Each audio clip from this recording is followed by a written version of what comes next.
فلاح کے لیے، نجات کے لیے جس امر کی ضرورت ہے وہ امر بالمعروف و نہی عن المنکر ہے۔ متاسفانہ بدقسمتی سے بعد از رسول اس چیز کو ترک کیا گیا، البتہ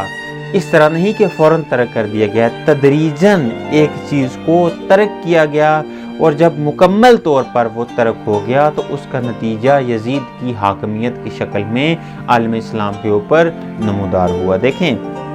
اگر امر بالمعروف و نہی عن المنکر نہ کیا جائے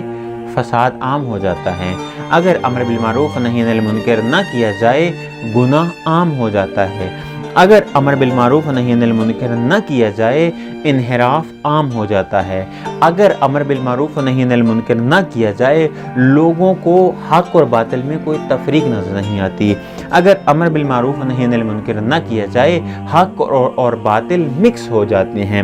اگر امر بالمعروف و نہی عن المنکر نہ کیا جائے لوگ کعبے کا طواف کرتے رہتے ہیں لیکن حق کا ساتھ نہیں دیتے، اگر امر بالمعروف و نہی عن المنکر نہ کیا جائے لوگوں کے سامنے لوگوں کا امام معصوم قتل کر دیا جاتا ہے، اگر امر بالمعروف و نہی عن المنکر ترک کر دیا جائے تو وقت کے امام کو امیر شام سے صلح کرنے پڑ جاتی ہے، اگر امر بالمعروف و نہی عن المنکر ترک کر دیا جائے اس کا اثر یہ نکلتا ہے کہ حسن جیسے امام کو زہر دے دی جاتی ہے، اگر امر بالمعروف و نہی عن المنکر ترک کر دیا جائے علی جیسا امام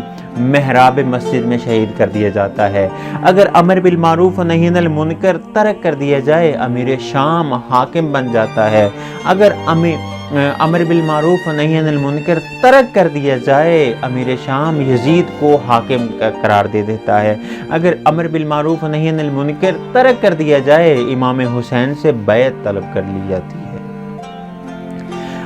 امر بالمعروف و نہی عن المنکر کے ترک کرنے کے یہ اثرات اور خوفناک نتائج برآمد ہوتے ہیں۔